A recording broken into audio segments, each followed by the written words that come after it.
Welcome back, guys. I'm looking to reach 1,000 subs. Support me by clicking the subscribe button.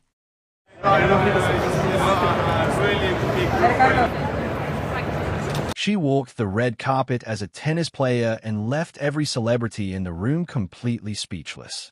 Let's be absolutely honest about something.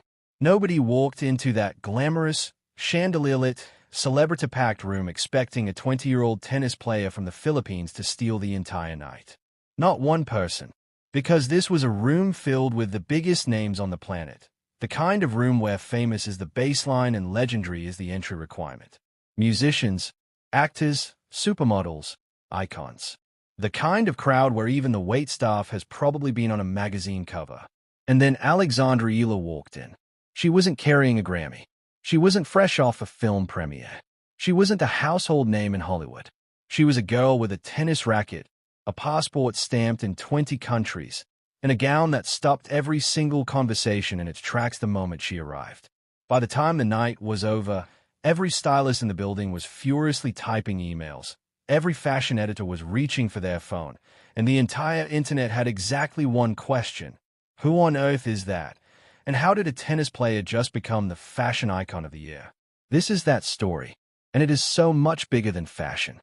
To truly understand why this moment hit the world the way it did, you have to understand who Alexandra Ela is and what she represents, not just as an athlete, but as a cultural force.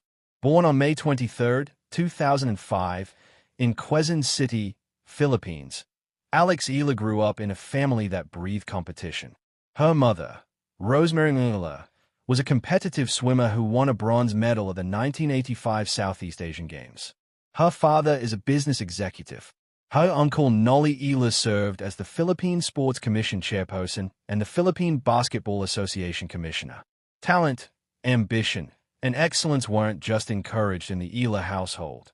They were the air that everyone breathed. And from the moment little Alex picked up a tennis racket for the very first time, guided by her beloved grandfather Lolo Bob on the courts of Vale Verde Country Club in Pasig City, it was clear that something extraordinary was taking shape. At 13 years old, she packed her bags and moved to Mallorca, Spain, to train at the Rafael Nadal Academy, one of the most prestigious tennis development programs on the entire planet. This was not a casual trip. This was a 13-year-old girl leaving her country, her friends, her comfort zone, and everything familiar to chase a dream that most people from the Philippines had never even dared to imagine. She lived in Spain for years. She trained relentlessly. She balanced rigorous academic coursework with the physical demands of elite professional tennis. She became fluent in English, Spanish, and Tagalog. She graduated from the academy in 2023 with a diploma handed to her by none other than Rafael Nadal himself, standing right next to Iga Swiatek, the number 2 player in the world at the time.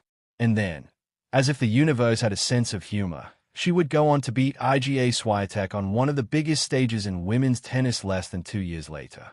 But we'll get to that. The tennis achievements are staggering and they deserve to be said out loud. In 2022, she became the first Filipino in history to win a Grand Slam junior singles title, claiming the girls' crown at the U.S. Open in New York.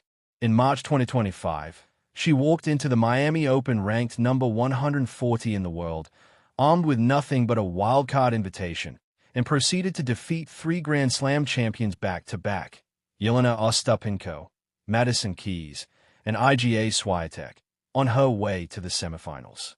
She became the first Filipino ever to break into the WTA World Top 100, the first Filipino to reach a WTA 1000 semifinal, the first Filipino to defeat a top 5 player. In August 2025, she became the first Filipino man or woman to win a Grand Slam main draw match, a grueling 3-set battle at the U.S. Open that ended with her falling to the ground in disbelief.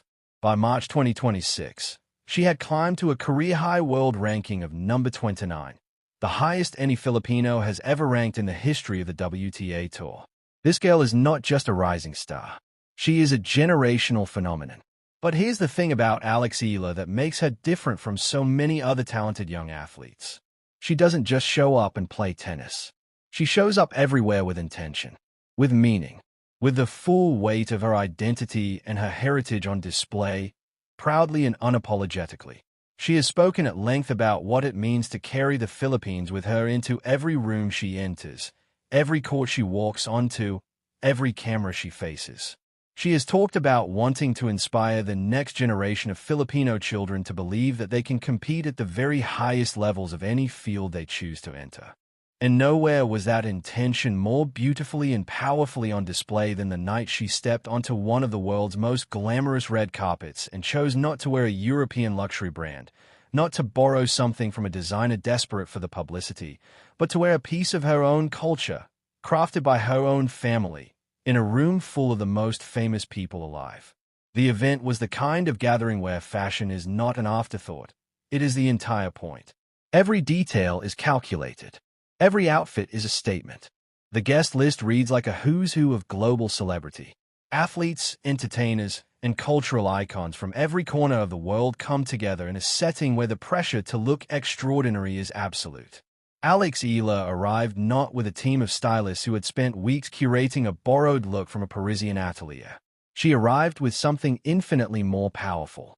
She arrived in a gown created by her paternal uncle, the celebrated Filipino fashion designer Rhett Ela, a man who has been setting trends in Philippine fashion for decades and who, as of that night, became known to the entire world.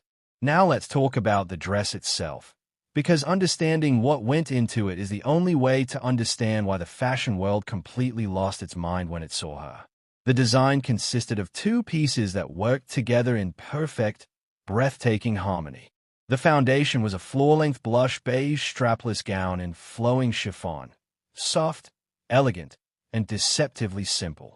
It was designed with gentle pleating at the bodice and a waist cut tailored specifically to Alex's athletic build at her personal request.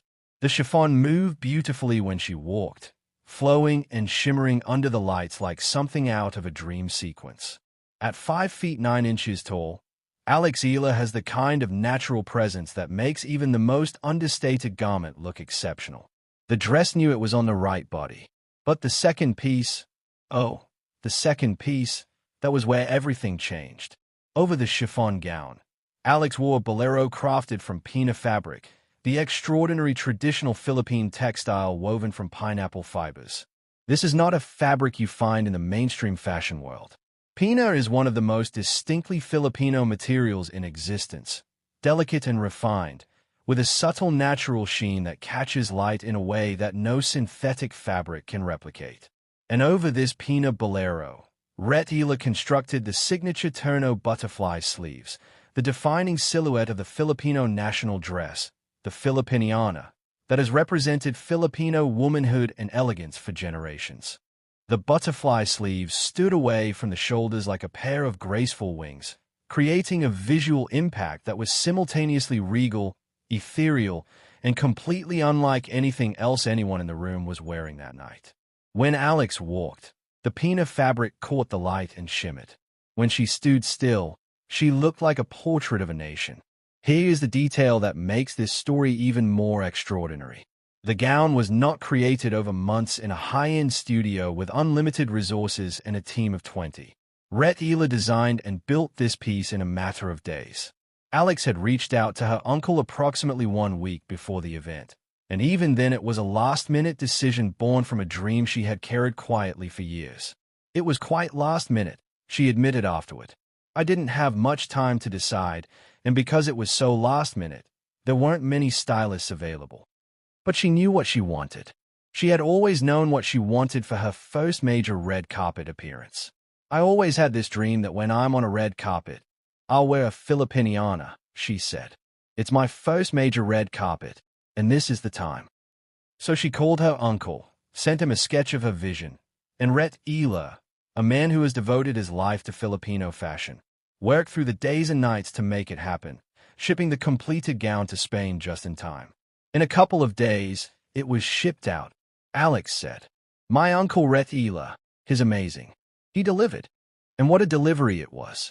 Because when Alex Ela stepped onto that carpet in that gown, the reaction was not polite applause or casual appreciation.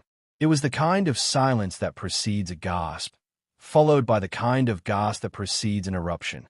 Cameras that had been moving steadily down the line of arriving guests suddenly stopped and focused.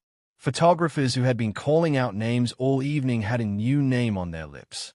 Fashion editors, celebrities, stylists, everyone in that space was suddenly looking at the same thing, trying to process what they were seeing, trying to figure out how a tennis player had just become the most visually arresting person in the room. Welcome back, guys. I'm looking to reach 1,000 subs. Support me by clicking the subscribe button.